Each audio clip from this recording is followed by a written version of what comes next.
Hai semua, hari ini kita akan membahas mengenai COP30 di Belém, Brasil, yang merupakan Konferensi Perubahan Iklim PBB atau Perserikatan Bangsa-Bangsa. Nah, yang pertama, tentunya kita ingin tahu apa sih yang dimaksud dengan COP30 itu? COP30 adalah pertemuan puncak iklim tahunan Perserikatan Bangsa-Bangsa yang sangat krusial.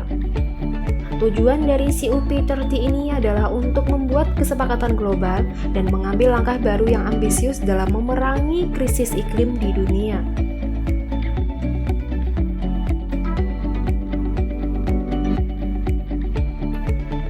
Lalu ada isu-isu utama yang dibahas dalam COP30.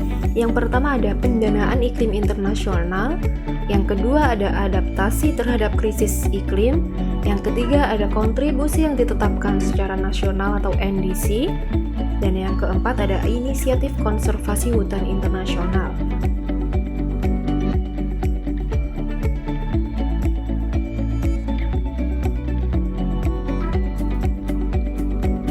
Lalu ada 7 sorotan utama Indonesia terhadap agenda COP30. Yang pertama ada transisi yang adil atau just transition. Indonesia menegaskan bahwa transisi harus menjunjung tinggi kesetaraan.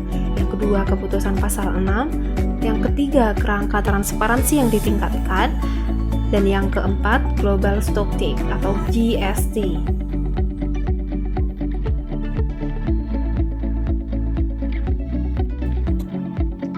Lalu selanjutnya adaptasi, yang keenam ada reformasi arsitektur keuangan internasional, dan yang ketujuh ada isu-isu kelautan. Indonesia menegaskan kembali dukungannya terhadap integrasi isu-isu terkait kelautan dalam negosiasi iklim.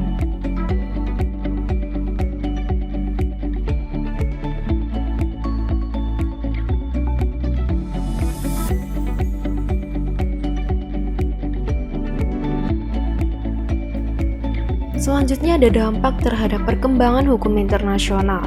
Yang pertama, penguatan hukum internasional terkait implementasi Perjanjian Paris.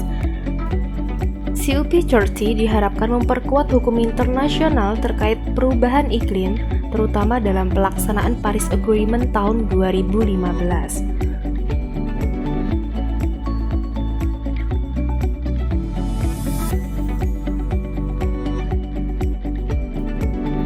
Lalu yang kedua, pengaruhnya terhadap perkembangan hukum internasional tentang keadilan iklim dan hak-hak masyarakat adat. Isu masyarakat adat menjadi salah satu titik penting COP30, terutama karena konferensi diselenggarakan di wilayah Amazon, rumah bagi komunitas adat terbesar di dunia.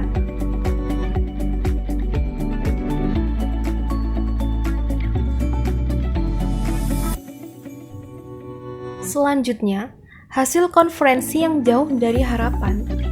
Konferensi iklim PBB COP30 berakhir tanpa menghasilkan peta jalan yang jelas mengenai penghentian penggunaan energi fosil. Selain itu, tidak ada kemajuan berarti dalam komitmen peningkatan pendanaan iklim.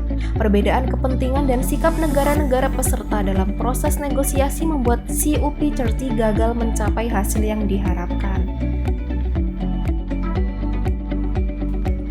Selanjutnya ada kritik terhadap hasil dan dinamika konferensi. Yang pertama, minimnya terobosan konkret. Sebagai COP implementasi, konferensi ini gagal menghadirkan langkah nyata untuk menerapkan komitmen iklim yang telah disepakati sebelumnya. Yang kedua, polarisasi kepentingan yang semakin tajam. Perbedaan pandangan antara negara maju dan negara berkembang, terutama soal pendanaan, perdagangan, dan mitigasi menghambat negosiasi. Lalu yang ketiga, dampak lingkungan dari kegiatan ekonomi. Diskusi COP30 menyoroti bahwa aktivitas ekonomi global, terutama sektor energi fosil, masih menjadi sumber utama emisi karbon. Dan yang terakhir, pentingnya kerjasama internasional yang lebih mengikat. Krisis iklim merupakan tantangan lintas batas yang tidak bisa diselesaikan oleh satu negara saja. Sekian pembahasan dari COP30, semoga bisa bermanfaat dan bisa menambah ilmu kalian semua. Sampai jumpa di lain waktu. Bye-bye.